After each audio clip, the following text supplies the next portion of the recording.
देखिए ये एक नाथ शिंदे कहिए, ये एक लाख शिंदे कहिए, एक लाख शिंदे कहिए, इसकी नाकामी है। वही वाली बात है, जब बहू से चोर मरवाते हो तो रिजल्ट ऐसा ही आता है। किसी एक ऐसे आदमी को, किसी एक टुच्चे आदमी को इतनी बड़ी जिम्मेदारी दे दी जाए जो उसकी औकात से बाहर हो।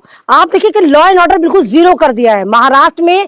अगर बाबा सिद्दीकी जैसे इंसान का, एक ऐसे बड़े आदमी का, और वाई प्लस सिक्योरिटी लेने के बाद अगर मर्डर हो जाता है तो ये सरकार का फेलियर, और ये कोई ना कोई गैंग माफिया जिसने मर्डर कराई है बिश्नोई ग्रुप ने, इनको कहीं ना कहीं से सुपारी देने वाले वो लोग हैं जो महाराष्ट्र की सत्ता परिवर्तन करना चाहते हैं, महाराष्ट्र की सत्ता में कोई ना कोई भूचाल लाना चाहते हैं। क्योंकि महाराष्ट्र में आप देखिए कि एक नाथ शिंदे बहुत ज्यादा जीरो पर आ गया है, लोग उसको गालियां दे रहे हैं, और जिस लिहाज से वहां पर लॉ एंड ऑर्डर बिल्कुल जीरो चल रहा है, तो और मुसलमानों को मारा जाना ये कमी दर्शाती है कि मुसलमानों के पीछे ये सरकार पड़ी हुई है। आप देखिए कि शहाबुद्दीन जो बिहार का शेर कहलाते थे, किस तरह पहले लॉकडाउन में रमजान में उनको दिल्ली की जेल में मार दिया जाता है। उसके बाद आप देखिए कि उसको अतीक अहमद को मार दिया जाता है, वो भी पुलिस कस्टडी में मारा जाता है। उसके बाद आप देखिए पिछले साल मुख्तार अंसारी को मार दिया जाता है, वो भी पुलिस कस्टडी में मारा जाता है। उसके बाद अब बाबा सिद्दीकी जो बहुत बड़ा नाम थे, बाबा सिद्दीकी कोई कट्टर मुसलमान तो थे नहीं कि उनको इसलिए मार दिया गया कि वो इस्लाम का प्रचार कर रहे थे, वो मुस्लिम राष्ट्र बनाने की डिमांड कर रहे थे।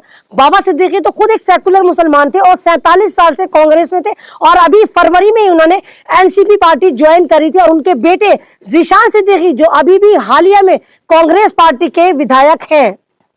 वजह क्या हो सकती है जो बाबा सिद्दीकी की मौत हुई, जो बिश्नोई गैंग ने? देखिए जो भी मुसलमान भारत को जोड़ने की बात करता है, जो भी मुसलमान भारत से मोहब्बत करने की बात करता है, और बाबा सिद्दीकी की अवतार पार्टी ये दर्शाती थी कि बाबा सिद्दीकी किस तरह भारत को जोड़ना चाहते थे, किस तरह लोगों के साथ मिल बैठना चाहते थे। तमाम फिल्म स्टारों को एक ही प्लेटफॉर्म पर रमजान की अवतार पार्टी के बहाने जब वो उतारते थे, और तमाम तरह के एक्टर वहां पर आते थे, उसमें मुसलमान नहीं होते थे, सारे हर मजहब के, हर पार्टी के होते थे। तो बाबा सिद्दीकी जो भारत के लोगों को, भारत के कल्चर को जोड़ना चाहते थे, उनका मर्डर ये दर्शाता है कि भारत में आतंकवाद किस कदर हावी हो गया है, भारत में माफिया किस तरह हावी हो गया है, भारत में गुजराती किस तरह हावी हो रहे हैं। गुजरात की जेल में बैठकर एक आतंकवादी चंद टुकड़ों के लिए लोगों के मर्डर कर रहा है। उससे पहले आपने देखा कि सिद्धू मूसेवाले का मर्डर भी इसी ग्रुप ने करा था। उसके बाद सलमान खान को लगातार जान से मारने की धमकियां मिल रही थी। सलमान खान को धमकियों के बीच बाबा सिद्दीकी को मार दिया जाता है। ये गेम समझ में नहीं आ रहा। आतंकवादी कह रहे हैं, आतंकवादी तो मुसलमानों कहते हैं यहाँ की मीडिया।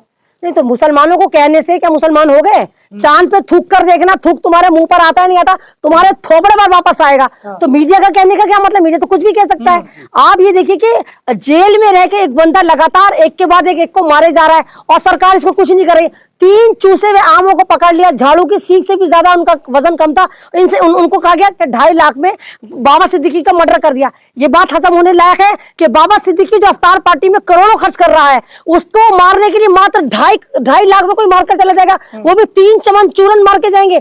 तो ये सारा का सारा ड्रामा है, झूठ है। लेकिन बाबा सिद्दीकी का कोई ऐसा क्रिमिनल रिकॉर्ड नहीं, कोई करप्शन नहीं, केवल 3 वजहों से वो जाने जाते थे। कांग्रेस के पुराने नेता थे, इफ्तार पार्टी, और सलमान खान शाहरुख खान का समझौता करने के लिए। तो आपको क्या वजह लगती है किसलिए उन पर ये बड़ा हमला हुआ या उनकी जान ले ली गई? देखिए सलमान खान को जिस तरह ये बिश्नोई ग्रुप मारने को कह रहा है कि मार देंगे, तो उसके बीच में जो बाबा सिद्दीकी हैं वो सेटलमेंट करवाने की कोशिश कर रहे थे कि किसी तरह सलमान खान पे कोई आंच ना आए। लेकिन उनको ये थोड़ी पता था कि उन पे तो आंच आए ना आए, सलमान पे कुछ हो ना हो, लेकिन बाबा सिद्दीकी को मार दिया जाएगा।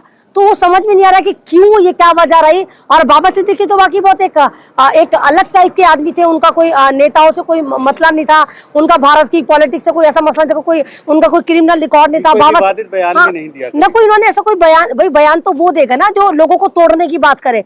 वो तो जब अगर वो अवतार पार्टी में सारे जहां के सितारों को लाकर उतारते थे, सबको अवतार पार्टी कराते थे। और बाबा सिद्दीकी आपको पता है कि बिहार के रहने वाले थे और घड़ियों का काम करते थे, घड़ी सही करते थे, और अल्लाह ने उनका वक्त बदला के लोग घड़ियां देख देख के उनसे मिलते थे, उनसे टाइम लेते थे, अपॉइंटमेंट लेते थे कि बाबा सिद्दीकी जी हमें कुछ टाइम दीजिए, हम आपके साथ जाना चाहते हैं। बाबा सिद्दीकी से कई बार मेरी बात हुई तो मुझे तो कहीं से भी नहीं लगा कि घमंड उनके अंदर जरा सा भी नहीं था।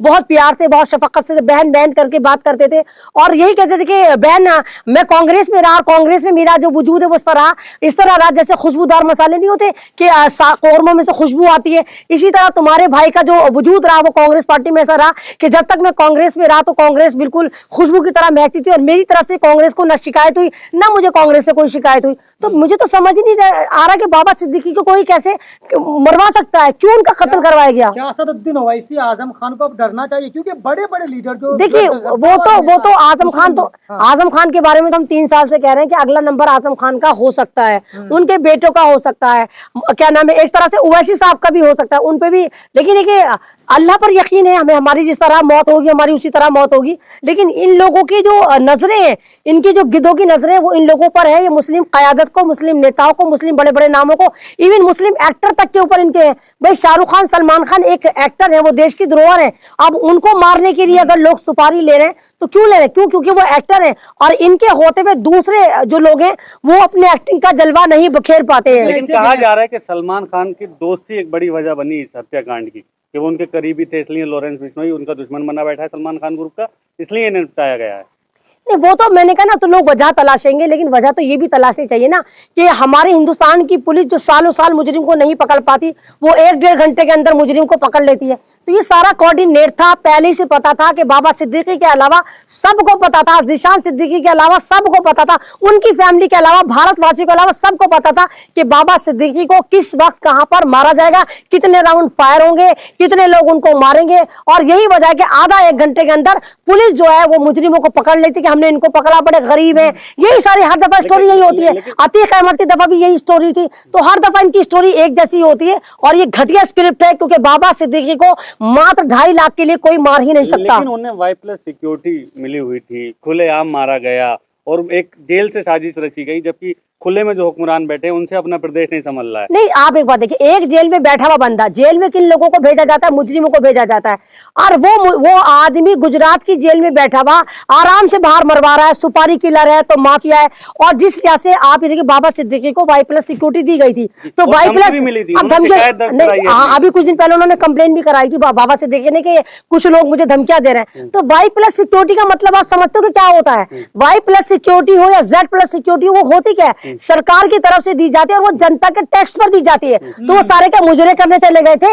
Y+ सिक्योरिटी पे जो हमारा पैसा बर्बाद हो रहा है, हिंदुस्तान की आम जनता का टैक्स बर्बाद हो रहा है। और ये लोग यानी कि कहीं ना कहीं ये भी कंप्रोमाइज थे, इनको भी आइसोलेट कर दिया गया था कि तुम बाबा सिद्दीकी के इधर उधर हो जाना, हम मारेंगे और चले जाएंगे। सवाल तो सिक्योरिटी पे होना चाहिए, सवाल तो उन जो लोग सिक्योरिटी पे लगे थे, मुकदमे तो उन पे भी होने चाहिए कि तुम कहां पर मुजरे कर रहे थे जब बाबा सिद्दीकी की गोलियां लग रही थी। तुम बाबा सिद्दीकी को छोड़कर कहां पर जाकर चाय पी रहे थे या कहां पर जाकर उन दुश्मनों के साथ खड़े थे।